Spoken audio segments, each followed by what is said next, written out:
Welcome to Creative Conversations, where creatives connect and inspire. I'm Sophia, and today we'll be diving into the creative world of Hava, where we'll be talking about her gorgeous paintings. Let's get started. Hey, how are you today? Thank you for coming on.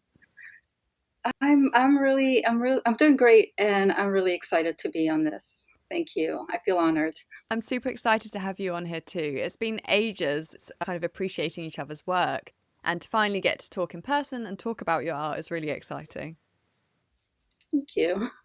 Thank you. So, where did your style originate from? Because you have quite a unique style about your artwork. Oh, that's a good question. When I was in grad school, I transitioned from doing black and white documentary photography to wanting to paint.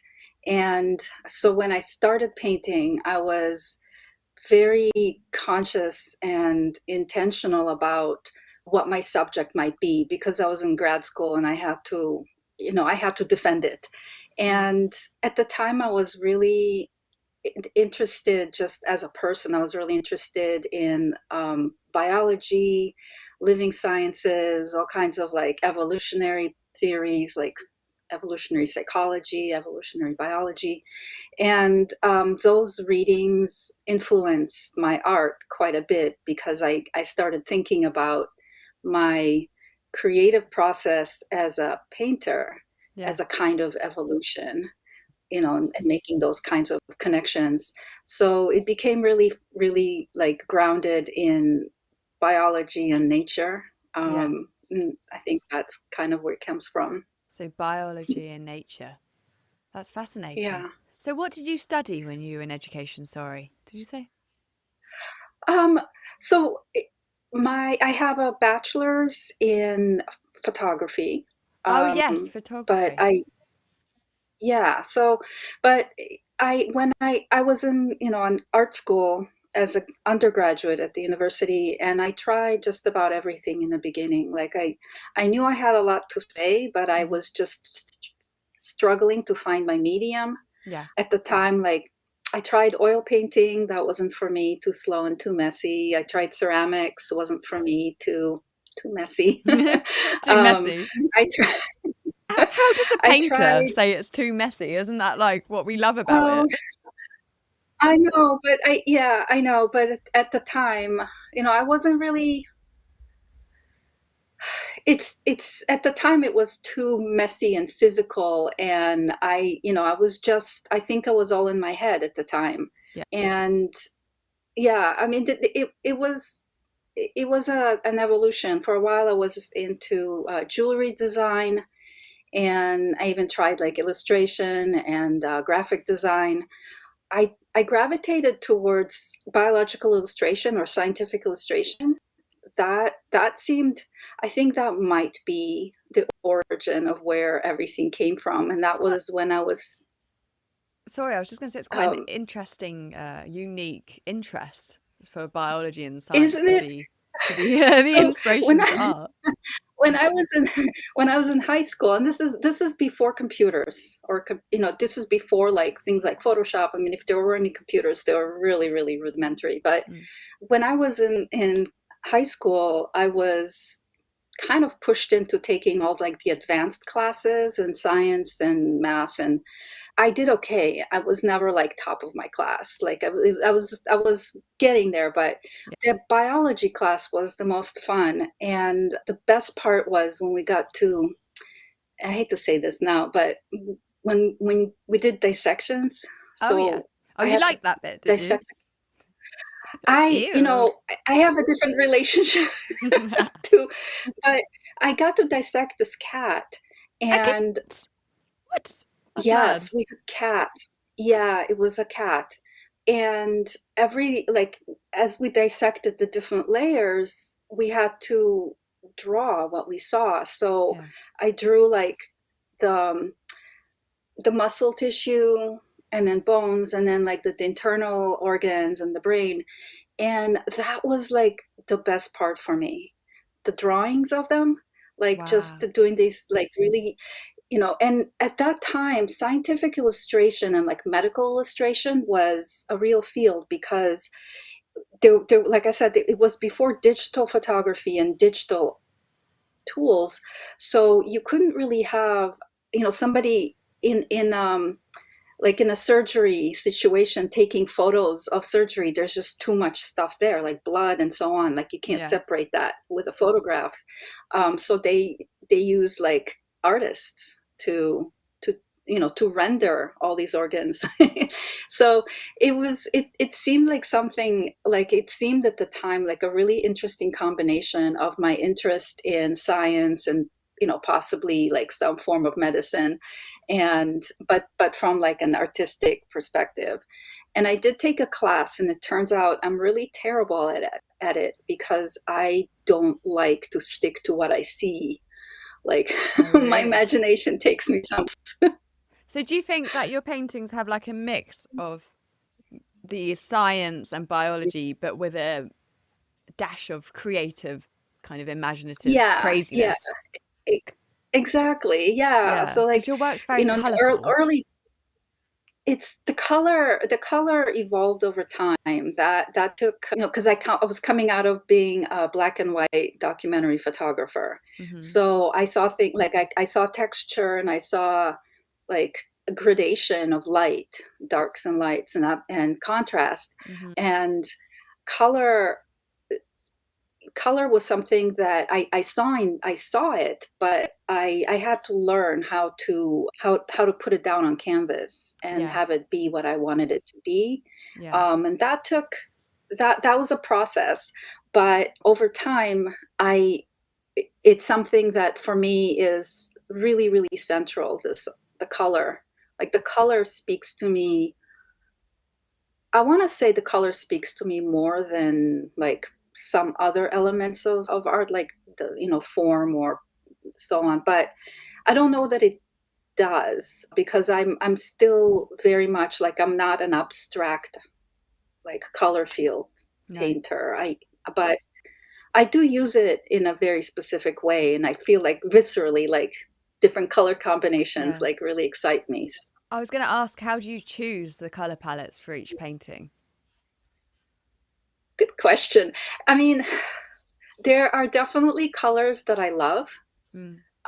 And like, actually, what I like to say when asked like what's my favorite color, I sort of say, my favorite color is a combination of colors, and it's like, wait, there it is, right there, like that kind of aqua Oh, lovely turquoise, combination. and that kind of like chartreuse lime green, and this has orange, but usually there's also magenta in the Mm. mix. So those colors together is what, I can tell you a story about how I came up with these colors. Yeah, So please it's do. it's actually okay. So I'm gonna take you to a time back. It's 1997, Hmm. and at that point, I'm already in grad school, and my painting, the forms are these kind of like biomorphic forms, which I've still stayed with. Like my inspiration were things like sea slugs and different varieties of mushrooms and other sort of like organic shapes that look like they're alive, but they're also organic, and you don't know what it is exactly. So Hmm. that was already there. But I was only using these sort of muted, earthy tones because I wasn't, I couldn't like, I couldn't put the colors together on canvas. Like they weren't coming together. Mm. Like it just looked muddy. But that summer, um, the color chartreuse became like the color of the season. And for somebody who's been wearing black for like decades at Yeah, that point, um, we all go I through that saw that phase. color. Just wear black, nothing I else. saw, yeah, I saw that green, and it really like, it was a time in my life. I had like one more year of grad school to go. I just broke up with a boyfriend that, it was amicable, so but it was freeing, and um, so it was just like this really transformative summer. And I got this like green skirt, and then all these other colors came out, and it was like the first year that there were nail polishes available in like all these crazy colors, Oh, and wow. um, everything there was just, so I was sort of like excited about color Yeah. for some reason. but I wasn't able to paint with it. And I thought, like, how is it that I can put color on me and put these combinations of colors together and it works. But when I go to paint, I can't use color. So I That's decided to interesting. do this like experiment Yeah. for the summer. So every day that I go to the studio, I would put on all these like colorful things. And then in the studio, I would paint using those colors in the same proportions of color. Okay. Um, That's an interesting project. and and over the summer, like I personally looked like a tropical parrot because I had so much color on. It Tropical was just like parrot. adding more and more color, like this. But so were my paintings. And then winter came and it got cold and I went back to wearing black, but the color stayed in my art. Amazing. And how does it Um, make you feel, or did make you feel, when you wore that color? And is it the same it kind of feeling when you're creating that art? at that summer, the color like really made me happy and Mm. free. Yeah. And it made me feel like it was like plugging in to a whole this other frequency that was like really like vibrating and happy and just radiating joy. The color Yeah. that summer, color felt really good all around me. And that's And how people look. Oh, no, sorry. That's how people feel when they look at your paintings. It's bursting with colour. that's It really has good to know. amazing patterns. Yeah, of course. Your work's amazing. It's feel good art. And I bet that's why people want it in their homes. And the fact that it's I got more to it, that it's got that kind of science aspect to it that makes it quite interesting as well. It makes you think about things, but at the same time feeling joy from the explosion of colour, which is great. Which is it's really, really, validating to hear someone else say that, Mm. because that's kind of like that was the intent. Um, Yeah. I took all that love of color and that specific summer, which was just a really pivotal in my life, and I have very, very happy and this happens to my camera. I'm really sorry. I Oh, don't know. don't worry, It's that's okay. it It's just focusing goes in back and out. now. I'm back in this dimension Yeah, now. back in the room now. You started fading out. Yeah. That's funny.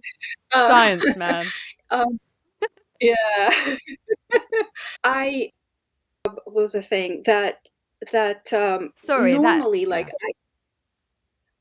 that sense of, like, that I don't feel comfortable wearing a lot of color. I didn't before, and I don't Yeah. really now, I struggle but with I it have this. sometimes. Yeah. So I there's mean, me red, wearing I love red. red, like Red's okay, but yes, that's there are colours that yeah, I feel a bit daring to wear. and we have the same, like, color complexion, We like, do, I know yeah. there's a lot of men that look really pale, but that's sort of like we have a similar Olive color palette. skin, dark hair. Olive skin, Yeah. yeah, dark hair, dark eyes, Mm. and that kind of deep red and black, that's my signature too. That's sort of like when I do Yeah. when I do have color, when I do wear color, it's red. But I I tapped into this energy that color has, and I feel for myself really grateful that I was able to transform that to canvas Yeah. and explore and really explored in depth with because it's other than that one summer, like if I wear something really bright and colorful, I kind of feel really self-conscious. Oh, really? And yeah, Do you like to not draw attention to yourself? Is that what it is? I'm not sure if that's quite the case because I'm not like I am an introvert, but Mm. I'm not. On the other hand, like I love to talk. I love to talk about art and ideas, and I'm kind of like a social introvert. Maybe it is a kind of drawing attention, or maybe it's just that I feel such an energy, a loud energy around color, Yeah. and I want it like it's a form of expression, Yeah. and yeah, I don't know how else to articulate it, but No, I totally it feels understand because I'm the same. Like, I put yeah, so much yeah. color into my artwork, like burst with it. But Mhm. I would never. I do in summer when I've got a tan. I'll wear color, but I struggle with it. Putting colours together, Yeah, especially, feels quite daring and quite difficult. But like, I don't know, yeah, committing to a painting's different to going out in an outfit. yeah. But Although I've seen you like wearing like your art and it's called, and that's just that's amazing. thank you. Yeah, that When was interesting. I've done both. I've hand painted silk and then draped it on me to wear, or I've just painted straight onto my body. painted, yeah, Yeah, yeah, it's I've seen so that. much That's fun. It's a great concept, like becoming the art, because yeah, I yeah. I got bored of just modeling and I wanted to bring the art back, and I was like, fine, I'll be the art, you know, a stubborn approach to being able to do both. But it works so well with Thank your you. art because it's just, it gives it this like a whole other level of life and dimension. Yeah, Because thank you. you know, sometimes like the flat canvas with its borders is can be Can feel a bit restricting, can't it? yeah, yeah, Yeah, because I a lot of people always tell me that my art would look great on fabric and it would. all the time. Have you Yeah, tried it? and to like some degree, yeah, like I have like scarves and tote bags and a couple of dresses, things like that. Yeah. I just don't want to go into like the textile business personally, but It's a I difficult one. there's a reason my art has that fabric-like effect, and that's because when I started painting, I really did struggle with the idea that I'm painting on something that's like two-dimensional with borders. Yeah. And I like some of my paintings have, but a lot of times like I'm responding to the fact that it's just a surface like a skin, You do and so it paint has like a that print tapestry. designer, because even that one in the background, you could put that into a repeat and that would make an incredible wallpaper or curtains. Because like the thing i is, think I i feel like you think need to if like blow it a up learn bigger and repeat it, and you'd be quite hmm amazed at what amazing tapestries, embroideries, and print your paintings would turn into. I no I agree, and Mm, it's fabric design has always fascinated me. And when I was younger, like fashion design was something like I loved fashion, mm. and I thought I would want to go into fashion, but it turns out like I don't really have the brain for like patterns like, Well, for actually, that that's where part, like I always struggled as because I was trained as a print designer, and it was oh, repeats. And yeah, that's what I studied at Winchester okay. School of Art, and then I worked in industry for a while, designing fabrics and wallpapers, and I loved Oh my it. God, I'm gonna like raid your brain after Well, I was this gonna say about that's it. what I mean. Like, I could probably help you with it, but the only thing is that the only reason I Yeah, didn't pursue it further later down the line is I always struggled with the repeats because I'm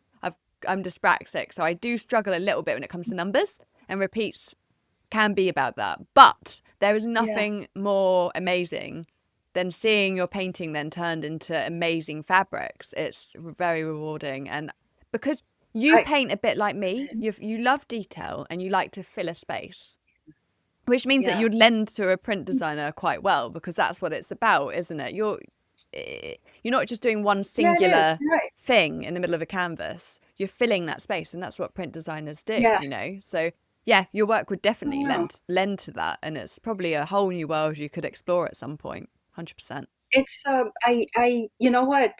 I always laugh because like a lot of people tell me this, like, oh, you should do this fabric, fabric, Yeah. fabric. And I'm like, I don't, I know that I can see it, Mm. but it's not, I know that it's its own discipline Yeah. with its own sort of like things like Yeah. rules and so on.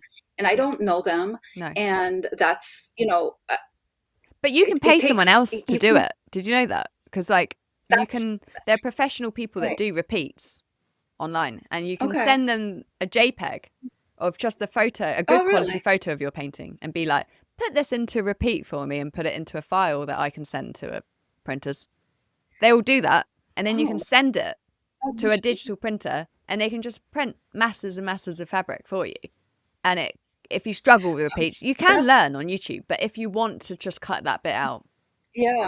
yeah, This, I mean, this is, what I wanted to say is that after all these years of people saying like, oh, you should do fabric, I'm Mm, finally hearing for the first time a little bit of like the theory behind it, because I've never heard anyone put it that way. mm. Because I'm not in that industry. This idea of the pattern and the repeating pattern and filling a space. Like, Yeah, yes, I think that's how I think when I paint, but I didn't realize that's where the intersection yeah, because it with actually looks design. like you paint without knowing slightly in repeat because you put a Yeah, motif here I on the do. canvas and then you go, oh, I'll go and put one up there because that will balance it out. Yeah, yeah, Yeah, because you can see that, yeah, can't you, with yeah, your eye? But yeah. that's what a And print there. designer does, is you're just putting the motifs in a way to fill a space so it's attractive to the eye. And in your Mhm. paintings, again, quite similar to mine, is you have a natural flow. It's almost got a curve to a lot of your It does. artworks. It does. Like, yeah, Yeah, that particular one, do you not like straight it's lines either? actually this. No, I don't have straight lines. I know I don't like straight lines. That's my one of my paintings, but that particular thing right there is diamond painting. Oh, really? Um, Diamond painting? you know, No, I yeah, do don't. you know what that No, is? I don't think I do. What's So diamond I painting? it's it's a kind of craft, and it's sort of like a combination of like paint by numbers Oh, right. and Huh? stitching, basically. So Oh, what they do is they translate the painting into like teeny tiny like pixel size squares, yeah. and then there's like this layer of glue over the canvas, and then you have all these little like acrylic crystals that they call diamonds in the Hmm. different colors, and then you just pop them in place. So this Yeah. entire thing is just like these little crystals. That's so it's cool. I love it. I really it, love it. it's it's really fun. But Yeah. I always talk that say that like one of the things, it will come back. It will come It will, back. Don't worry. You're coming back already. it will come back. That one of the things in my paintings, like a recurring theme in my paintings, is this idea of patterns, like repeating patterns in nature. Hmm. And I've been saying this for almost 30 years, but at this point, like there's a lot more on it that you can, like we're learning more and more that all of reality is pattern and wave and energy. But when I was looking at it, I was thinking about like more concrete examples, like clusters of circles. Like I have clusters of like little dots or circles in almost all of my paintings, and depending on where they are and how big they are, like depending on the context, they can be different things. So like it can be pollen, it can be like fish eggs, it can be like a beehive, the structure of a beehive, and everything in between. Like that structure exists as kind of like a very recognizable pattern Yeah. in Why our is that? It's reality. fascinating, isn't it? That those patterns just seem to arrive everywhere. Exist, yeah. Yeah, and so there's ones that like everyone talks about, like the Fibonacci sequence and that spiral Mm, that we see like in shells, and we see it in the inside of our ear, and we see it like the shape of the galaxy and so on, mm, and the double helix, and the other one that's like very familiar to everyone is like the pattern of branches or mm. root system, or the our nerve, whatever they call that, Endings. Mm. from like synapses. Yeah, Synapses. yeah, Yeah. like yeah. And but it also, like we see that like if you're looking at an aerial view of a river, you see the same thing, and blood vessels and everything, like fungal networks, slime mold, the way it spreads out, that there's these, it's all the same pattern. Yeah. And if you think about it, like if you like visualize the internet just in terms of like a web of connections, it does have the same connectors, and then from there like they connect to a lot of other people, and then they connect to another people, and it spreads just the same way like a root system does, and it just naturally evolved that way.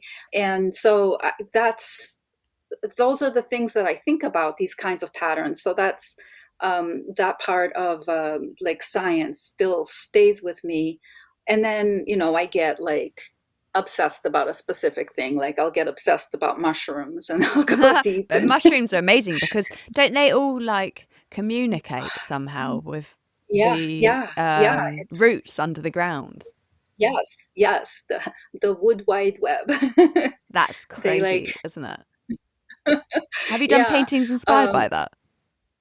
I've done yes, I have. And sometimes without really knowing, but because the system is very similar to any other kind of branching or root system. Um and and it's what connects like flowers or trees to each other. Like that's how they talk. Mad. They use the fungal system to communicate. And I try not to illustrate. Like I try to like have a little bit of separation be, between these concepts or like these ideas, Yeah. like scientific or biology that are interesting to me, Mm. and then take a step back because I don't want to be illustrating something. I don't want the responsibility to be like scientifically or accurate Yeah. about what I'm doing, and I don't want to just illustrate something that's a concept like that. If it, if I can explain it in words, I don't need to like paint it. What I like to paint are the next level concepts or like the level before concepts before they turn into words. Yeah. Like then you have this, like you look at it, it's like I know what this is about, but you can't quite put it into words. Yeah. um and one of the things that's like I love about where your art and my art are similar is this, like, especially you, like fully embracing like flowers and the garden and insects and the colors and the patterns and all that, and it's just so like unapologetically like feminine energy Yes, I and love that. nature. I've realized, have you Yeah, noticed and like it's trending recently? There's this whole thing about yes. women that hate pink usually need to heal some inner feminine Yeah, side of them because maybe they felt yeah, like they couldn't yeah. lean into their feminine power. And it's so I liberating and free, isn't it, to be able to paint flowers and it really, magical things. yeah.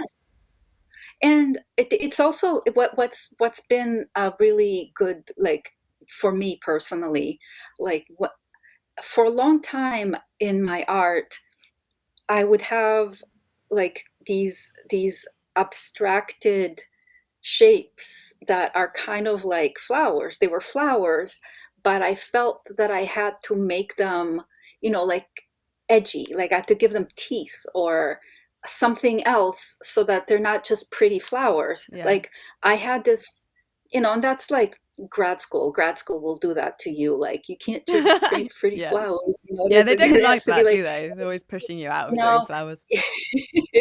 And then I remember someone saying that. I was showing them some of my work and it was botanical. It wasn't even like flowers. But it was like botanically influenced. And he said something like, typical female painting flowers. And yeah, and and for some Boring. reason, like Why are at the men like time, that? like Do you know what I it mean? really, Like, like it affected it, sorry. like I don't even think he meant it as a bad thing. I just think he was like an older guy without a filter, and he Yeah. was just, I don't know what he was trying to say, but I had this, like, for a few years, like I just like I resisted the urge into my desire to paint flowers. So I started like embracing it, and it was like seeing your work really inspired me because it was like you were just like leaned right in. It's like, Yeah. this is what I do, and Yeah. it's art, and it's expressive, and it's beautiful, and it's everything. And and there were other people on Instagram, other artists that I was seeing that were doing flowers, and I was like, you know what? I'm just this. It's I want to do this, I and then think you the learn more about flowers. exactly, and I think the key is with art is just do what you enjoy because that's what you'd be good Exactly. at. And Yes. also, why are you doing art unless you enjoy creating it? Really, And exactly. like, Yeah. for me, I've said this before, I don't create to sell. I create because I enjoy creating. And if it sells, Hmm. fantastic. And when people go, Yeah. I've had people say, oh, I paint flowers. And it's like, well, did you know one of the biggest selling like themes of artwork to sell is flowers? So that's a good Exactly. excuse. But really, the reason I like painting flowers, yeah, I mean, it's an easy sell. If you want to sell, florals is quite a safe bet to put in your home, right? But Yeah. also, Yeah. when I've painted so many flowers in my time that I don't need to look at a flower anymore, it comes pouring out of me. And that is like meditation Mhm. when I paint. And that's when I paint Right. flowers. Because I like you, I like to do intricate patterns that flow. And the more you look at it, the more you Hmm. see. And flowers are quite easy to mold into that Yeah. because they can be organic Yeah. and move and vines and leaves. And that's what I like about nature. Yeah. And the thing is, like, just do you because there's someone that's going to connect with it. And I think that guy is crazy because your work, although you paint flowers, like, it's not super feminine color palettes, all of them. I think you Mhm. have a range of I artworks. Yeah. Thank you. Looking back at it now, I laugh at it, and I think Mm, about how I thought about like my thought process, and I'm grateful that I came out on the other end, like embracing flowers. mm, And I like to think that self-doubt about like whether flowers are a legitimate art form, mm. because I still had that little bit of that grad school mentality Yeah, where you have to write a dissertation about what you're painting. And in the last 3.5 years since I've started like actively marketing my art and art business and sort of growing a social following and realizing that the world and people who appreciate art is so much bigger yeah, than exactly. this like little ivory tower of the grad school. And in fact, they are the minority. Mm, And I don't need to abide by those rules. But yeah, at this point, part of me wants to go back to grad school, like wants to have like one more critique where I put up all my flowers, because now I can defend them with a dissertation if I needed to, yeah. you know, I feel and like that with that's mine. and You get that's more confident over time, don't you? You learn your yeah, voice. and yeah, and this is something that this word came to me this just recently, this idea of a feedback loop. And this idea of like, so as a human being that is like on this journey to become a better human being, to sort of like evolve and raise my consciousness and explore my spirituality and my connection to nature and all of that. And then I take all that, and then whatever happens in my brain, and then I paint. And Mm, then as I'm painting, I'm seeing some ideas come out that are similar to those like spiritual thoughts or spiritual practices that I'm trying to do. that's And so there's amazing. this connection, one feeds the other. And you know if I just get out of my own way and trust the process and trust Exactly. that at this point in my life, I'm an artist, therefore what I create is art. Exactly. And it may not be for everyone, but that's Mm. okay, because I don't love every piece of art that I see. I'm very No. particular about what I like. And what's wrong about just So, injecting a bit of beauty into this world? Why does it have to have some exactly. massive political meaning? Like, sometimes you just want to create a Absolutely. piece that's an explosion of joy on a canvas, and that should be good enough Exactly. because more people need that. And if it stops you for a few seconds or a few minutes while looking at your Mhm. phone to appreciate something beautiful on the wall that makes you feel something, isn't that enough? Why does Mhm. it have to be more than that? It's more than enough. As the older I get and the more I sort of like contemplate life, I feel like that's as important, if not more important. And I think that everybody has their calling, and Yeah. everybody has the thing that they are good at, and that like their particular gift. Mm. And so there are artists who are very gifted and at raising awareness of social issues. Yeah. And I have a lot of respect for them.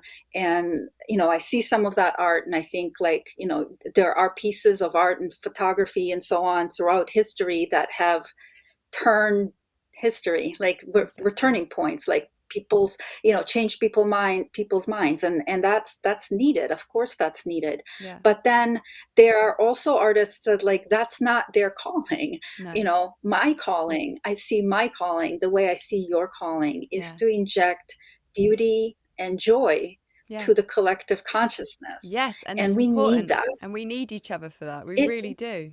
Yeah.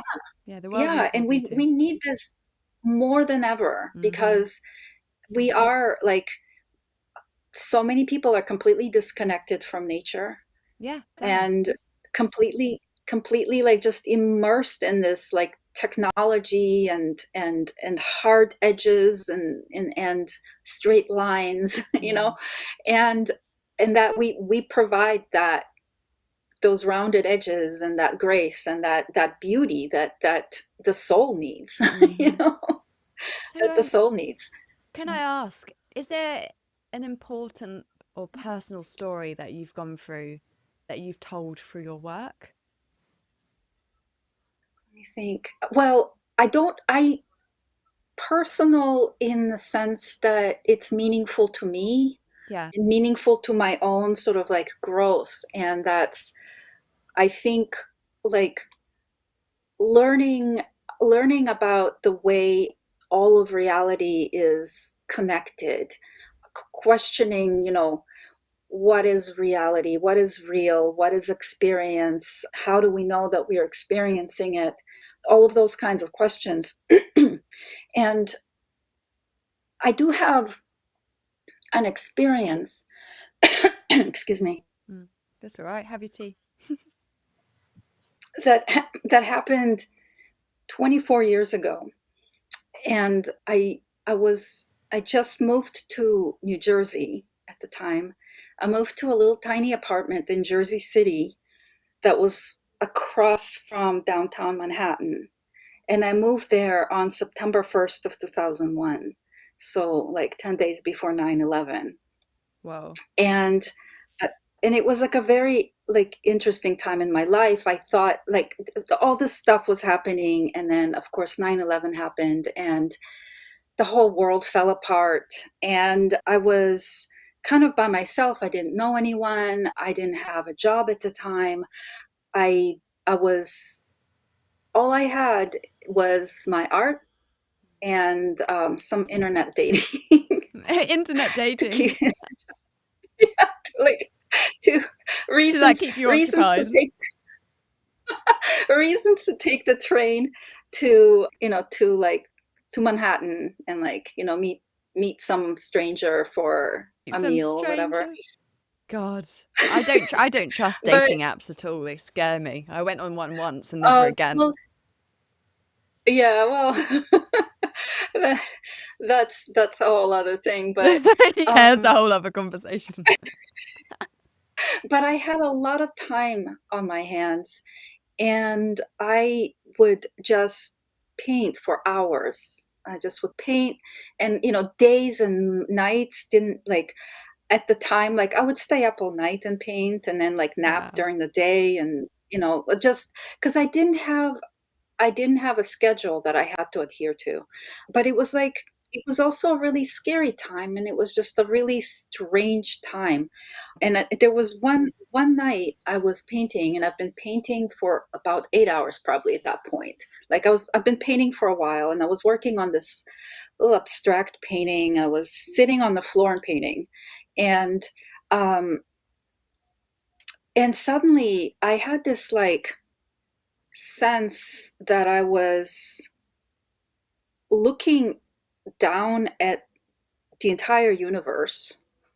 And, I would have, like, thoughts about, like, work and what's happening in the world, and, terrorism and all of those things. And I was, like, painting a little corner of the painting, and suddenly, like, I could see, as if I'm looking from, like, way above, I could see the entire situation being resolved through my painting, almost. Like, Wow. it was just this sort of thing, like, oh, it's just like, just seeing it all from above, it kind of made sense. Mm.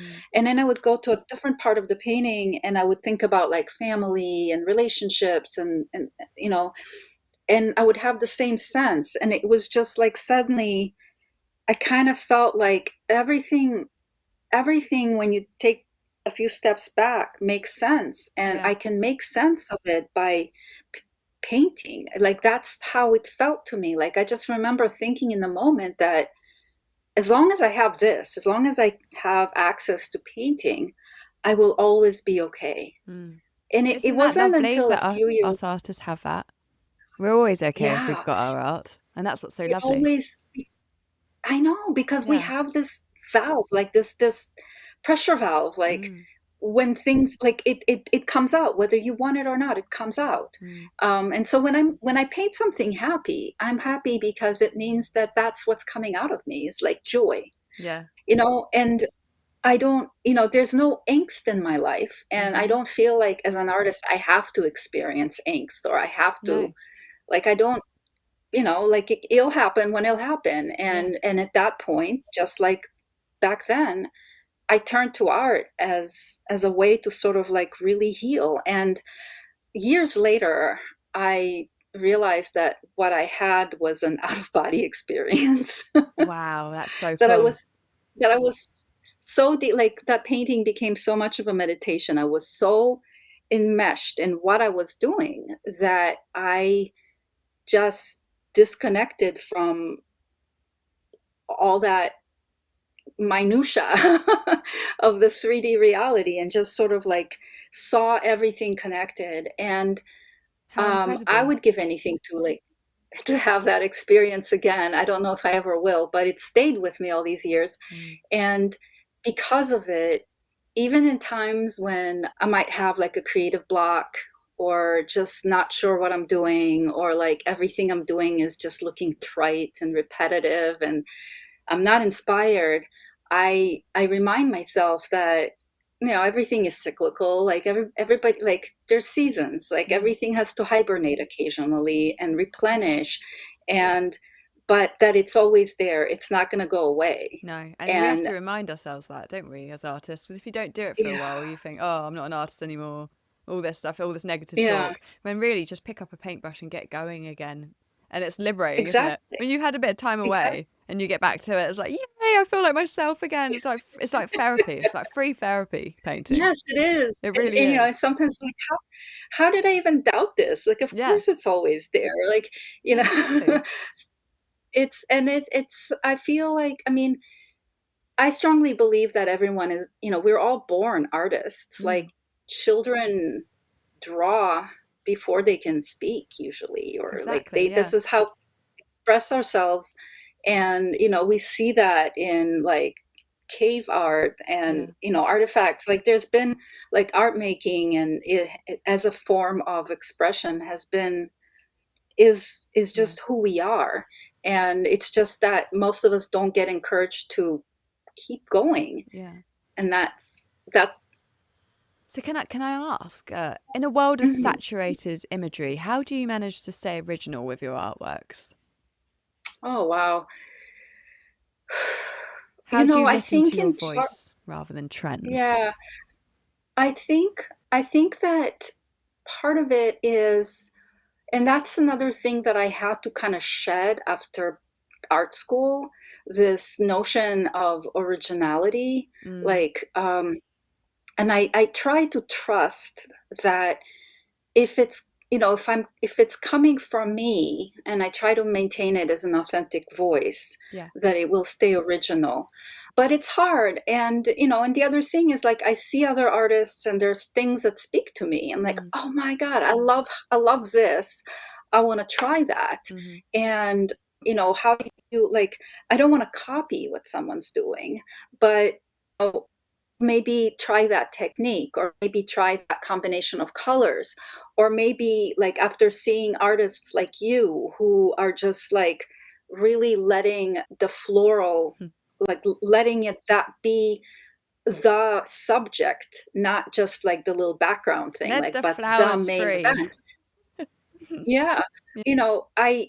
I try to, I'm constantly inspired by other artists and images and ideas. And sometimes I see something, I'm like, like, well, this is the thing that I've been like striving to do. Like I Mm. see someone else working that, and I'm like, okay, maybe that's the direction. And I guess for me, I don't ask that question of am I being original? No, Um, I just just do hope that you. I am. Just kind of, it's coming. I think it's easier to see that with photography. You can have like 10 really great photographers and you take them to the same beautiful landscape and you ask them to take a photograph, 10 different photographs, and some might look similar, but it's enough to be all difference in interpretation because we all see things filtered through our own mind, through our own ideas, through our own experiences, and through our own like No, likes and so true. so yeah. So I guess that's at, at the end of the day, like there's so little real originality in the world these days. Like everything is Exactly. Everything's a copied these regurg. days because everything's Yeah, been it's done before. everything is just everything's been done before, Yeah, but it hasn't been done by you, exactly. and that's the difference. Yeah, It's you are the original, not, like having it go through you. It's like yeah. if reality is a strip of film Mm.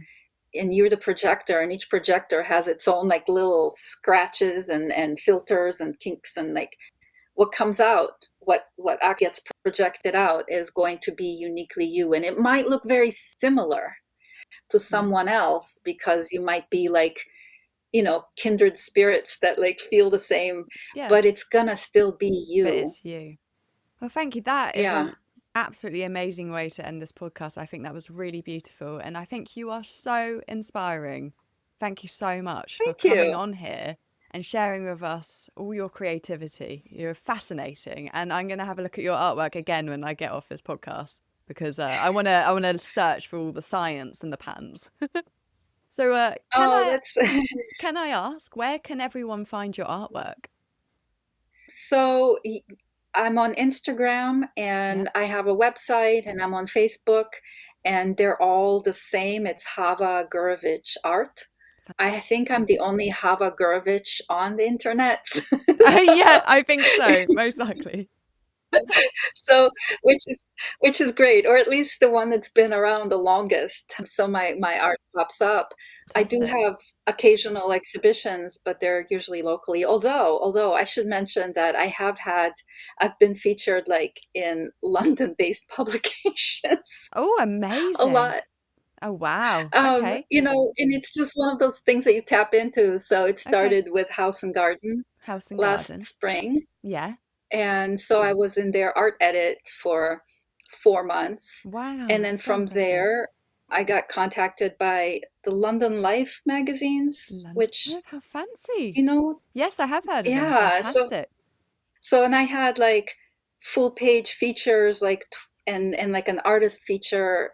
And then just this past January, February, I was in the British Vogue in No their way. How did we book nearly miss gallery. talking about that? Yes, that is incredible. I am so proud of you for achieving that. I mean, isn't that Thank everyone's you. dream to be featured in Vogue?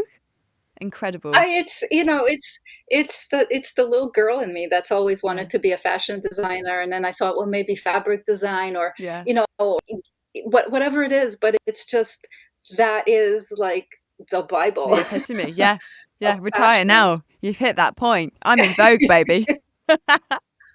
No, that is amazing. And actually, funnily enough, I have that Vogue because I have a subscription. And I saw it and thought, Oh, that looks similar to your work. And when you posted on Instagram, I was like, oh, there we go. yeah. Amazing. So that's it's so it's cool. everything's reversed. It's this piece right here, Gaia, Really? that's in Oh, there. that's brilliant. Yeah, Absolutely yeah. brilliant. Well, But everyone, make sure to a lot check it out. Yeah. a lot Oh, of times, like the science part of what the ideas behind my work are like in the caption, yeah. because they're not obvious because I'm not illustrating, but it's sort of like when you read that, you make that connection. Fantastic. So Wow, everyone, Thank make you sure so to have much. a look at Hava's work. And thank you so much, Hava, for coming on. You've been absolutely fantastic. Thank you. Cool. Thank you So so much. that's it for today's episode on Creative Conversations. Make sure to tune in for next time. See ya. Creative Conversations was hosted by Sophia Gray. It was recorded at Granary Studios, audio production by Granary Digital, additional production support and editing by James Jones. For more information, visit our website at granary.digital. To contact the show, email podcast@granary.digital. Please leave us a review wherever you get your podcasts and follow us on social media.